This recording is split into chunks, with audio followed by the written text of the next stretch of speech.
Donc, shalom, shalom. Nous poursuivons aujourd'hui notre enseignement sur la foi en Dieu. Donc, nous avions débuté l'enseignement sur la foi en Dieu. Donc, nous poursuivons aujourd'hui. Ce sera la deuxième partie. Donc, j'invite dans un premier temps chacun d'entre nous à prendre nos Bibles afin qu'ensemble nous puissions nous édifier sur ce thème. Ok? Selon qu'il est écrit, exhortez-vous chaque jour sur votre très sainte foi afin que personne ne puisse s'endurcir par la séduction du péché. Amen. Donc, prenons l'écriture dans Hébreux, dans le livre de Hébreux, Hébreux chapitre 6. Hébreux chapitre 6.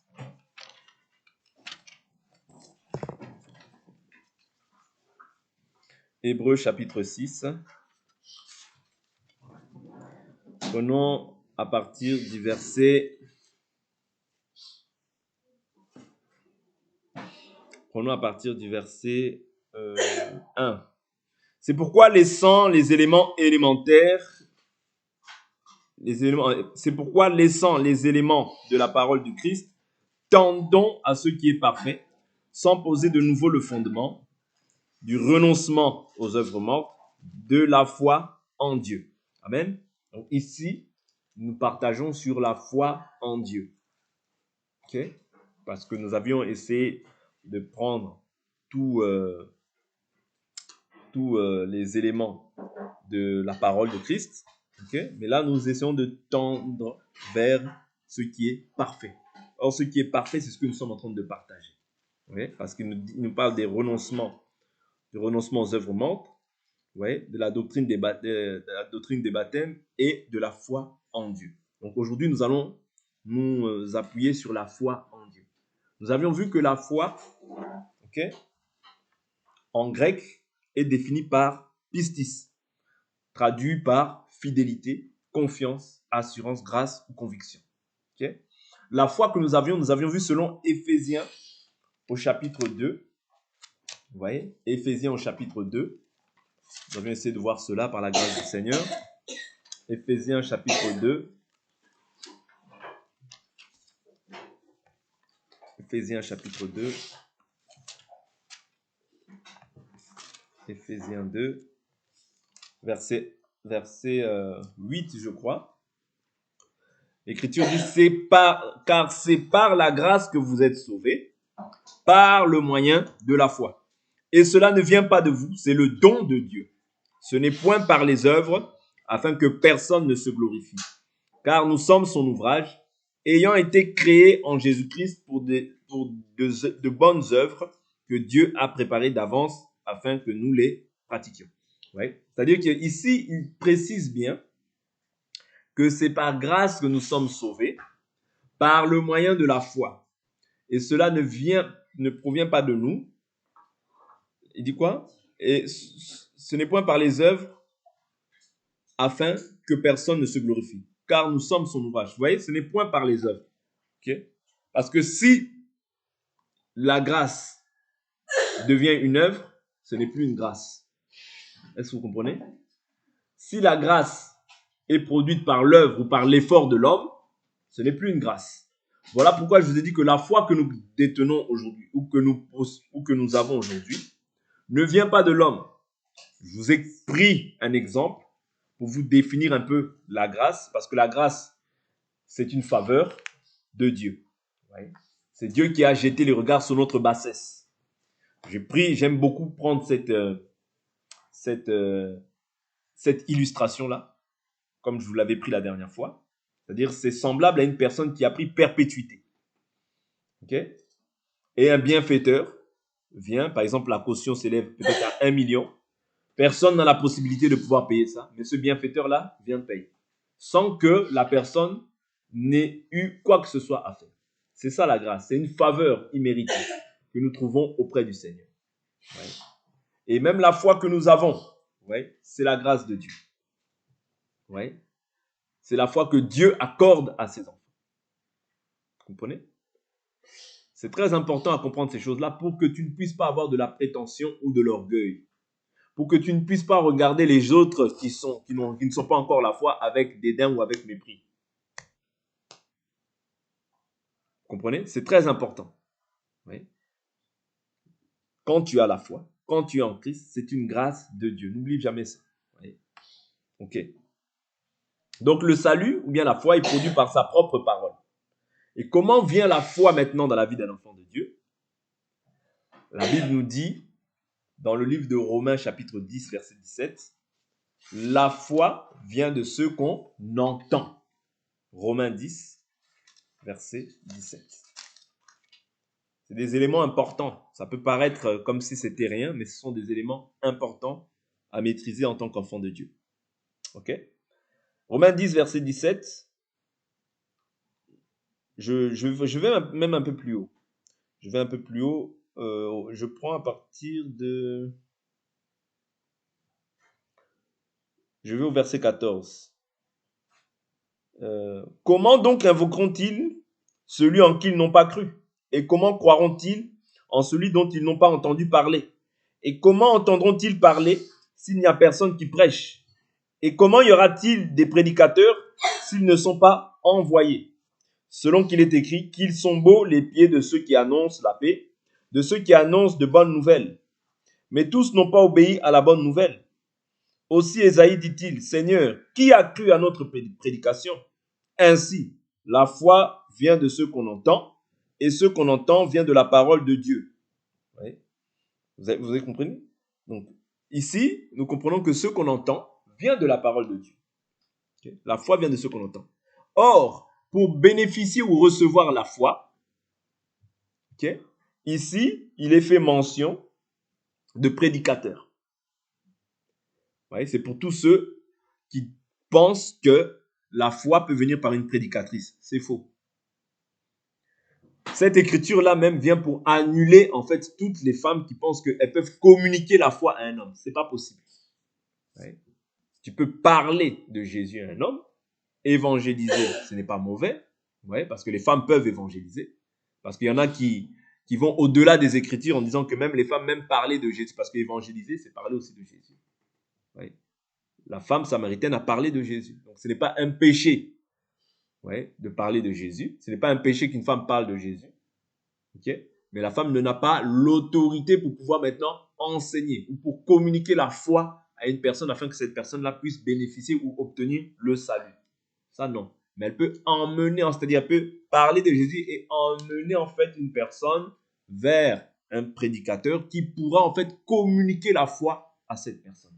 Parce que souvenez-vous, même lorsque la femme samaritaine est partie parler, est partie dire, voyez-vous, celui-ci n'est-il pas le Christ? Il m'a tout dit. Ouais. Mais qu'est-ce qui s'est passé par la suite? Dans Jean, prenons le livre de Jean, prenons cette écriture, le livre de Jean, chapitre 4. Livre de Jean, chapitre 4. Quand ces hommes-là sont revenus, qu'est-ce qu'ils ont dit? Ils sont partis auprès du Christ. Elle a dit, ne serait-ce pas le Christ? Je prends l'écriture Jean, chapitre 4. Jean, chapitre 4.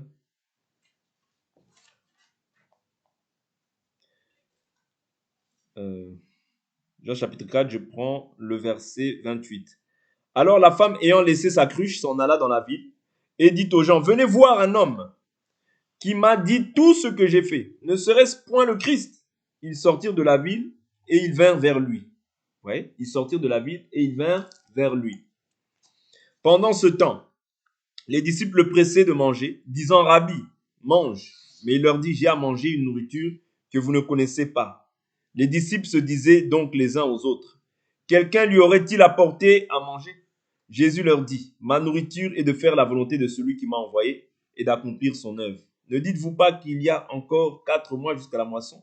Voici, je vous le dis, levez les yeux et regardez les champs qui déjà blanchissent pour la moisson. Celui qui moissonne reçoit un salaire et amasse des fruits pour la vie éternelle, afin que celui qui sème et celui qui moissonne se réjouissent ensemble. Car en ceci, ce qu'on dit est vrai. L'autre est celui qui sème et autre celui qui moissonne. Je vous ai envoyé moissonner ce que vous n'avez pas travaillé. D'autres ont travaillé et vous êtes entrés dans leur travail. Plusieurs Samaritains de cette ville crurent en Jésus à cause de cette déclaration formelle de la femme. Il m'a dit tout ce que j'ai fait. Ouais. Plusieurs crurent en Jésus à cause de la déclaration de cette femme. Mais maintenant, qu'est-ce qui se passe? Il dit aussi, quand les Samaritains vinrent le trouver, ils le prièrent de rester auprès d'eux. Et il resta là 2 jours. Et 2 jours, beaucoup plus nombreux crurent à cause de la parole. Et il disait à la femme, ce n'est plus à cause de ce que tu as dit que nous croyons, car nous l'avons entendu nous-mêmes et nous savons qu'il est vraiment le Christ, le Sauveur du monde. Vous voyez? C'est-à-dire ici maintenant, les gens disent, ce n'est pas à cause de ce que toi tu nous as dit. Bien sûr, ce que tu nous as dit, c'est bien, c'est-à-dire pour nous amener à lui. C'est pas mauvais. Mais, c'est-à-dire, c'est à cause de se dire que nous croyons que lui, il est le Christ. Vous comprenez? Ici, ces écritures viennent confirmer, viennent en fait renverser tous ceux qui pensent déjà que l'enseignement, ou bien le ministère de l'autorité est réservé à la femme. C'est-à-dire parce que ici, les gens viennent confirmer, c'est à cause de dire des Jésus qu'ils croient en réalité. Et ce n'est pas à cause des dires de la femme. Bien sûr, la femme, c'était comme un appât pour pouvoir l'attirer, mais néanmoins, quand ils ont entendu la voix du bon berger, ils ont compris que, non, c'est à cause de ces dires. Vous comprenez? Donc, ce n'est pas mauvais pour une femme aussi de parler de Jésus ou d'évangéliser. Ce n'est pas un péché. Parce que nous le voyons dans ces écritures.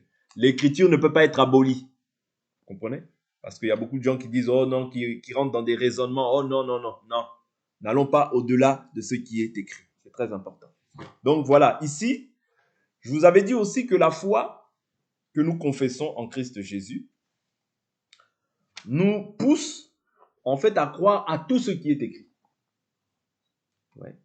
La foi, c'est ça. C'est-à-dire, la foi, c'est croire que en tout ce qui est écrit. Parce que toute la foi que nous confessons est basée sur toute la parole de Dieu.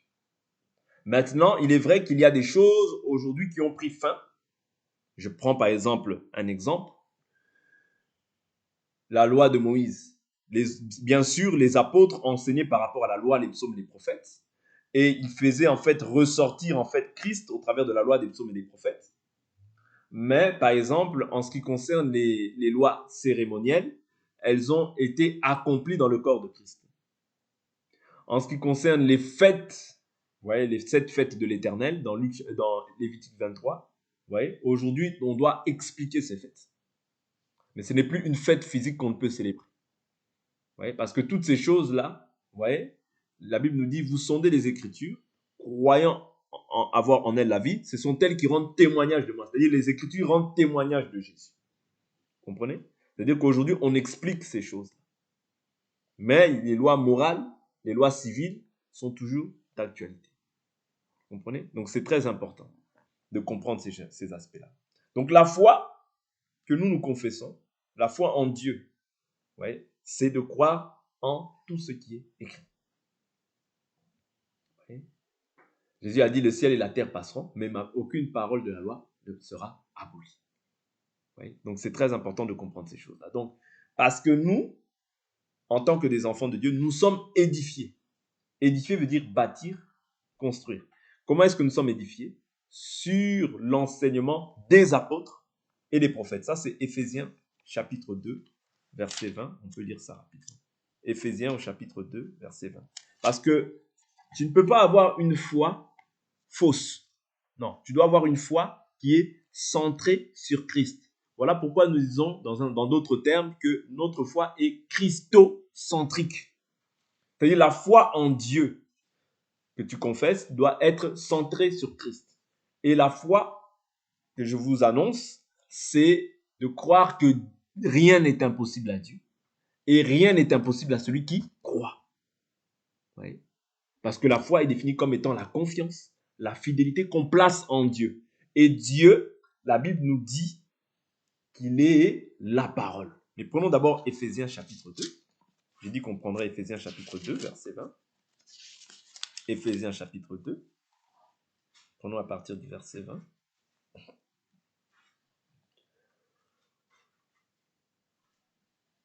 Verset 19 même. Ainsi donc, vous n'êtes plus des étrangers, ni des gens du dehors, mais vous êtes concitoyens des saints, gens de la maison de Dieu. C'est-à-dire que tu dois croire que maintenant, toi, tu n'es plus un étranger, ni des gens du dehors, mais tu es concitoyen des saints. Okay? Ça, c'est ta nouvelle identité à toi. Et c'est sur ça qu'elle est basée ta foi en Dieu. Gens de la maison de Dieu. Ouais. Donc toi maintenant, autrefois, tu n'avais pas de patrie. Aujourd'hui, tu as une nouvelle maison. C'est-à-dire ta nouvelle identité, c'est la maison de Dieu. Vous avez été maintenant édifié. C'est-à-dire tu es bâti sur quoi? Sur le fondement. Il n'y en a qu'un seul fondement. Des apôtres. Ça veut dire, les apôtres, c'est ceux qui ont été enseignés par Jésus. Okay? C'est-à-dire, Jésus leur a laissé leur ordonnance. Voilà pourquoi dans la foi que nous confessons, les apôtres restent des pères. Même si tu as un père en la foi, si ce père en la foi contredit ce que les apôtres disent, toi tu prends les apôtres. Vous comprenez? Parce que les apôtres restent nos pères par excellence.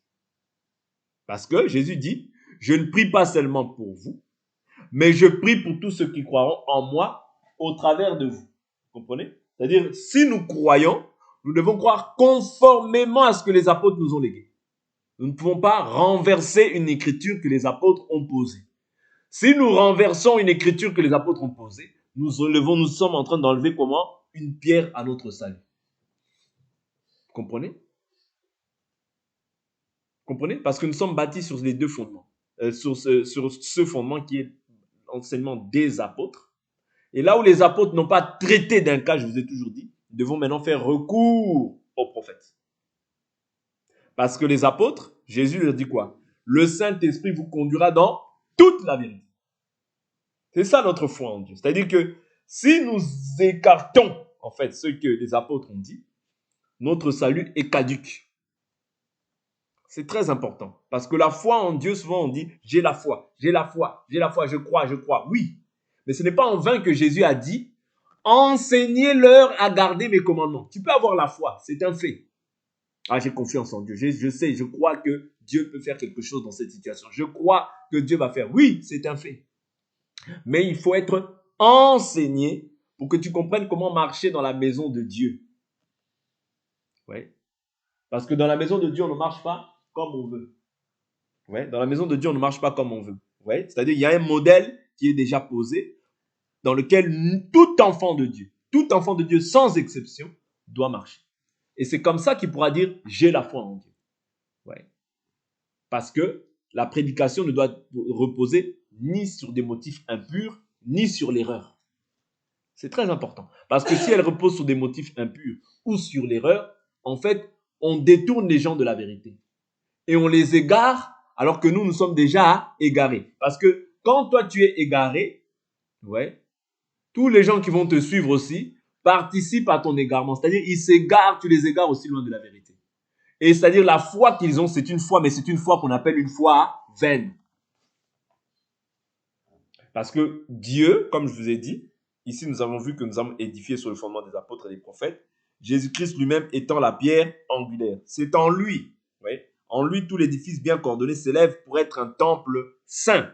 C'est-à-dire pour que le temple soit saint, il faut qu'il soit posé sur la pierre angulaire qui n'est autre que Jésus-Christ. Sinon, il n'est pas saint. Saint dans le Seigneur. En lui, vous êtes aussi édifiés pour être une habitation de Dieu dans l'esprit. Oui. C'est-à-dire que nous tous, nous sommes bâtis pour être une habitation de Dieu, c'est-à-dire là où Dieu demeure. Mais on ne peut pas poser en fait des fondements selon la philosophie, selon la pensée humaine. Sinon, ça, ce n'est plus la foi en Dieu, c'est la foi des dieux, mais des dieux étrangers, des dieux qui ne sont pas connus, des dieux inconnus. Comme Paul, lorsqu'il se promenait, il a dit, ah, j'ai vu même un autel dans lequel il y a marqué un Dieu inconnu. Vous voyez? C'est-à-dire que le Dieu, vous voyez, Dieu que nous confessons, c'est tout un autel. Un autel dans lequel nous devons édifier, dans lequel nous devons bâtir la foi des enfants de Dieu. C'est-à-dire, quand on te voit, on doit savoir sur quel autel tu es bâti. Sinon, tu seras bâti sur un Dieu inconnu. C'est très important hein, quand je dis ces choses-là. Peut-être que ça peut paraître comme si c'était rien, mais c'est très important. Parce que l'autel va définir en fait l'adoration que tu rends. Parce que je vous ai toujours dit, dans chaque autel, il y a un prêtre, il y a des sacrifices. Ouais, il y a des sacrifices qu'on rend à un Dieu. Il y a une manière d'offrir. Ouais. Oui. Il y a des sacrifices de communion. Toutes ces choses-là, c'est pourquoi c'est pour offrir. Les sacrifices d'action de grâce, toutes ces choses-là, c'est pour offrir. Mais maintenant, nous devons savoir comment est-ce que nous offrons. Nous devons savoir comment est-ce que Dieu agrée notre foi. Oui. Parce que Dieu ne peut pas agréer une foi qui n'est pas posée en fait sur ce que lui veut. Oui. Parce qu'il y a différents types de foi aujourd'hui. Je vous dis toujours, je prends souvent les 7 écritures des prophètes de Baal au temps d'Élie. Ils avaient foi en Baal. Mais l'autel dans lequel ils étaient établis, ce n'était pas un autel que Dieu pouvait agréer. Voilà pourquoi ils ne répondaient pas. Mais lorsque Élie a bâti, lorsque Élie a bâti le fondement correctement, Dieu a répondu. C'est pour vous dire que ce n'est pas parce que tu dis j'ai la foi que tu es bâti sur la vraie foi. Non, tu dois être bâti sur la vraie foi en Dieu pour que Dieu puisse agréer en fait tous les sacrifices qui vont être posés. Parce que n'oubliez pas, c'est l'autel qui sanctifie le sacrifice. Ouais. L'autel, c'est-à-dire la manière dont l'enseignement est posé qui sanctifie le sacrifice. C'est-à-dire tout ce que tu vas poser dessus, Dieu va agréer. Pourquoi? Parce que l'autel est conforme. Mais si l'autel n'est pas conforme, Dieu ne peut pas agréer cette foi. Voilà pourquoi la foi en Dieu, il est important qu'on bâtisse bien. Voilà pourquoi Paul dit, j'ai posé le fondement comme un sage architecte. Que chacun prenne garde à la manière dont il bâtit dessus. Et quand on bâtit, en fait, on est en train de bâtir la foi, affermir la foi des saints pour qu'ils ne puissent pas mettre foi à autre chose, à un autre esprit, à un autre Dieu. Ok? Et la foi, comme je vous ai dit, c'est de croire que Dieu peut tout. Même si je suis malade, il faut que tu crois que Dieu peut tout. Même si j'ai l'impression qu'il n'y a plus aucune situation, toutes les portes se ferment. Quand tu es bâti comme ça, tu ne tomberas pas. Et quand tu comprends que dans la foi que nous confessons, il peut y avoir des moments où tu traverses des difficultés parce que la Bible nous dit plusieurs malheurs atteignent le juste, mais de tous l'Éternel l'en délivre. Tu dois comprendre que la foi que nous confessons, Jésus nous a déclaré que vous aurez le centuple, mais avec les persécutions. Ça veut dire que si on te prêche une foi où tu vas simplement aller aux États-Unis, où tout va être rose, où tu n'auras plus de problème, où Jésus sera vraiment la source de toute bénédiction, quoique ce n'est pas faux, parce que nous sommes bénis de toutes sortes de bénédictions dans les lieux célestes en Christ Jésus, mais néanmoins, la persécution, c'est aussi une bénédiction pour toi, pour te permettre de rester dans le chemin en fait étroit que Dieu a réservé pour toi. Comprenez? C'est-à-dire la persécution, c'est aussi une bénédiction pour ta vie. C'est-à-dire si on te prêche simplement le rose, et qu'on ne te prêche pas aussi le fait que dans la foi en Dieu que nous avons embrassé, qu'il peut y avoir des moments de difficulté, des moments de disette, parce que Paul en parle, des moments où il y a des trahisons, des abandons, Paul en parle, vous comprenez? C'est-à-dire on te prêche un faux évangile. C'est-à-dire le jour où tu verras en fait les difficultés venir dans ta vie, tu vas abandonner parce que tu vas dire mais non, mais moi ce n'est pas comme ça. Moi on m'a dit simplement que avec Jésus, je serai riche. Avec Jésus, j'aurai tout ce que je veux. Avec Jésus, j'irai partout dans tous les pays. Jésus est venu, pour pouvoir te donner la vie éternelle. Pour que tu puisses te séparer de la vie du péché. Notre espérance n'est pas basée sur les choses de la terre, mais notre espérance est basée sur les choses d'en haut. C'est ça le vrai fondement. C'est ça la vraie foi. La vraie foi ne peut pas te pousser simplement à t'attacher aux choses d'en haut. Non. La Bible nous dit, si vous êtes ressuscité avec le Christ, affectionnez-vous aux choses d'en haut. C'est ça la foi en Dieu. Vous savez, même si je traverse des moments difficiles, je m'attache toujours au Seigneur. Même si tout le monde m'abandonne, je m'attache toujours au Seigneur. Même si je vois mes enfants commencer à se dégrader, commencer à être délinquants, je m'attache toujours au Seigneur et j'ai la foi que Dieu ouvrira une porte tôt ou tard. J'ai une maladie, je n'en fais pas de ma maladie. Même si je vois cette chose-là, ça reste une réalité. Mais ce n'est pas la vérité parce que la vérité, c'est Jésus et c'est lui qui a le dernier mot. La Bible nous dit dans Jean chapitre 1. Prenons Jean chapitre 1.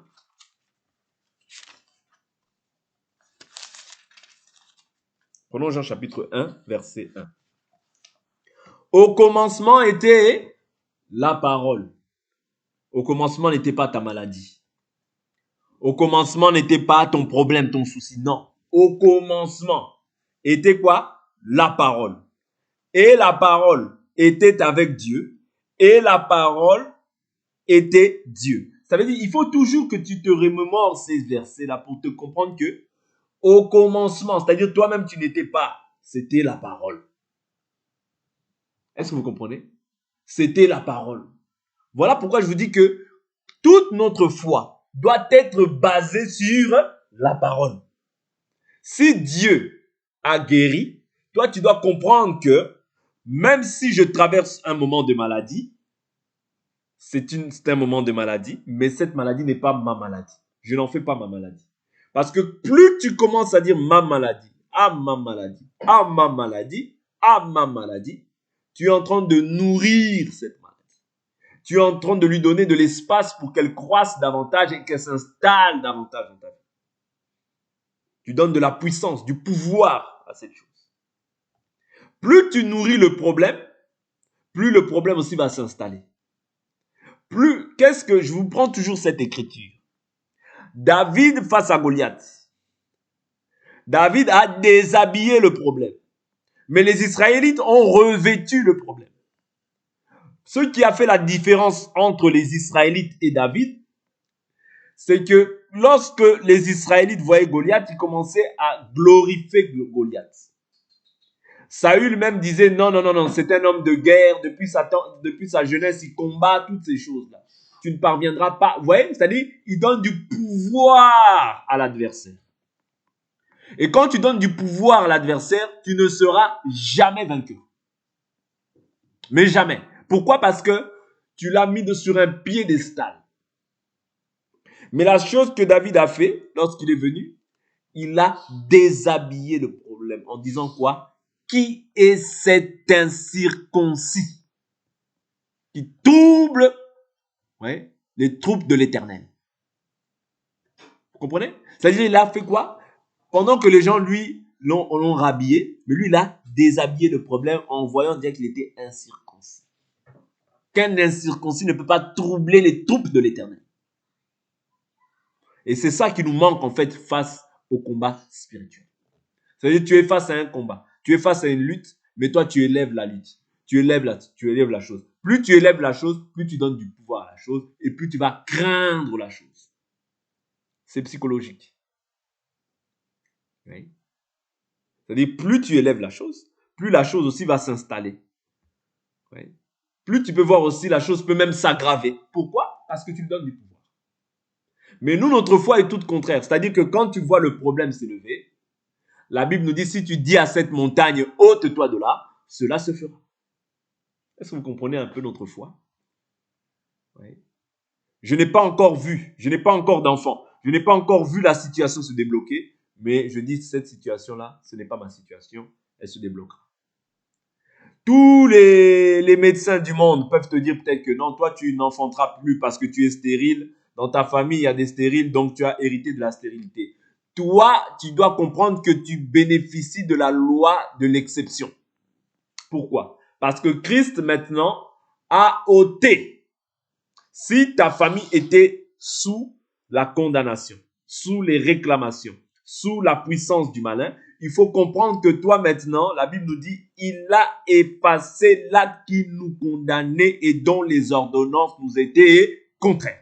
Il a fait quoi? Il les a cloués en les crucifiant à la croix. C'est ça que tu dois confesser. Vous comprenez? En refusant catégoriquement, avec la dernière énergie, toutes les paroles venant des hommes. Souvenez-vous, Jésus a dit, Jésus venait dans son ordre de mission, il marche avec Pierre, il dit, qui dites-vous que je suis, moi, le Fils de l'homme? Il dit, l'un dit Élie, l'autre Jean-Baptiste, ou l'autre Jérémie, ou l'un des prophètes. Mais dites-vous, qui dites-vous que je suis? Ouais. L'autre répond d'une autre manière, Pierre, il dit, tu es le Christ, le Fils du Dieu vivant. Jésus répond, il dit, ce n'est pas la chair ni le sang qui t'ont révélé ces choses, mais c'est mon Père qui est dans les cieux. Alors, on comprend que dans l'église de Jésus, c'est pour ça que je vous avais dit que, à part les religions qui pensent qu'ils peuvent atteindre Dieu par leurs propres efforts, nous croyons que Dieu se révèle à ses enfants. Parce que même là, Pierre ne l'a pas dit de son propre chef, mais c'est Dieu qui lui a révélé ces choses. C'est-à-dire, dans l'église véritable, c'est Dieu qui révèle les choses. Mais dans les religions, eux, ils cherchent à atteindre Dieu par leurs efforts. À aller à la Mecque. Ils pensent qu'ils vont voir Dieu par leurs propres efforts. Nous croyons que Dieu nous a fait grâce. Nous n'avons rien à voir avec la foi. Même si je prêche, ce n'est pas par ma force, mais c'est par le Saint-Esprit. Même si je fais un miracle, ce n'est pas par ma force, mais c'est Dieu qui a opéré un miracle pour se glorifier dans la vie des gens. Vous comprenez? Nul n'est question pour moi de pouvoir me glorifier parce que qu'as-tu que tu n'aies reçu? Si tu l'as reçu, pourquoi te glorifies-tu? Mais tu verras des gens qui se glorifient. Oh, on a fait ci, on a fait ça, maintenant tel. Non, tu te glorifies. Qu'un autre te loue et non ta bouche. Un étranger et non tes lèvres. Vous comprenez? Par la suite, Jésus continue la marche avec Pierre.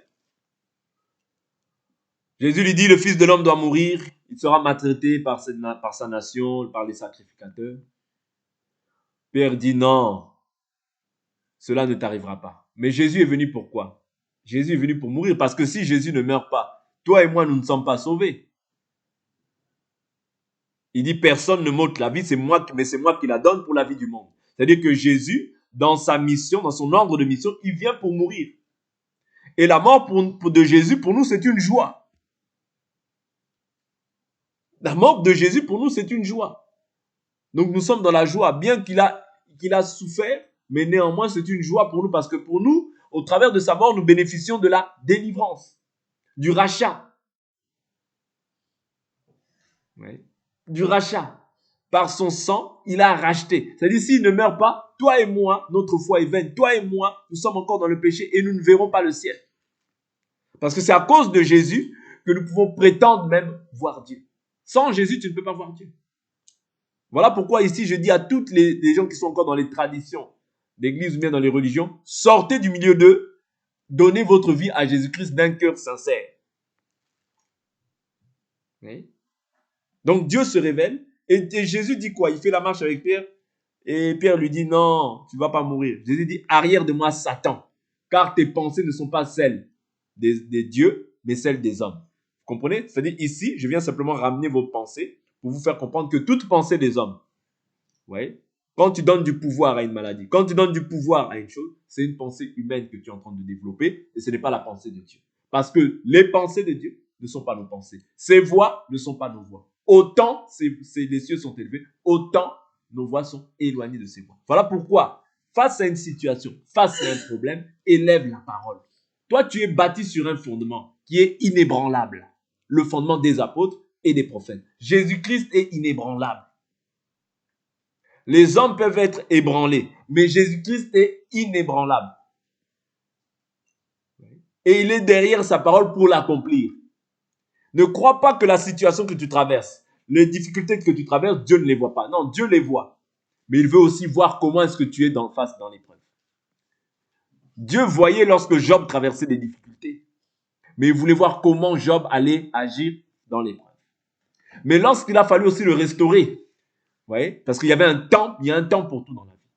Il y a un temps où tu peux traverser des humiliations. Il y a un temps où tu peux être appelé la stérile, mais il y a un temps où aussi Dieu doit relever ta tête. Parce que Élisabeth, elle dit quoi? Vous voyez? Elle dit quoi? Elle dit, ah, moi qu'on nommait la stérile. C'est-à-dire son nom. C'est-à-dire la stérile, c'était le nom qu'on lui avait donné. Vous voyez? La stérile, c'était le nom qu'on lui avait donné. C'est-à-dire Dieu a permis qu'elle traverse des difficultés, mais au bout d'un moment, un jour, Dieu a relevé sa tête. Il faut que tu crois aussi que face à toutes les situations que tu traverses, Dieu finira aussi par relever ta tête. Parce que la Bible nous dit, il est le rémunérateur et le consommateur de notre foi. Ce que Dieu consomme en toi, la nourriture de Dieu, c'est que toi, tu as la foi. C'est que tu manifestes toujours la foi. L'épreuve se présente à toi, mais toi, tu manifestes la foi. Les difficultés s'élèvent dans ta vie, mais toi, tu gardes la foi. Les combats s'élèvent dans ta vie, mais toi, tu gardes la foi parce que tu sais que tôt ou tard, mon Rédempteur se lèvera le dernier. Amen. Donc, c'est très important d'avoir cette persévérance et cette optique, cette manière de penser face à tout ce que tu peux traverser. Vous comprenez? Donc, notre foi est basée sur ça. Ne retire pas tes regards de la parole. Ne souviens-toi, au commencement était la parole. Au commencement. Ça veut dire au commencement, il n'y avait pas la maladie. Au commencement, il n'y avait pas tout ce que tu peux traverser. Au commencement, il n'y avait peut-être pas la pauvreté que tu traverses. Mais si tu t'attaches à la parole du commencement, cette même parole a la possibilité de ramener à la vie ce qui n'existe pas dans ta vie. Que Dieu nous bénisse. Pour aujourd'hui, on s'arrête là. Et nous allons prier.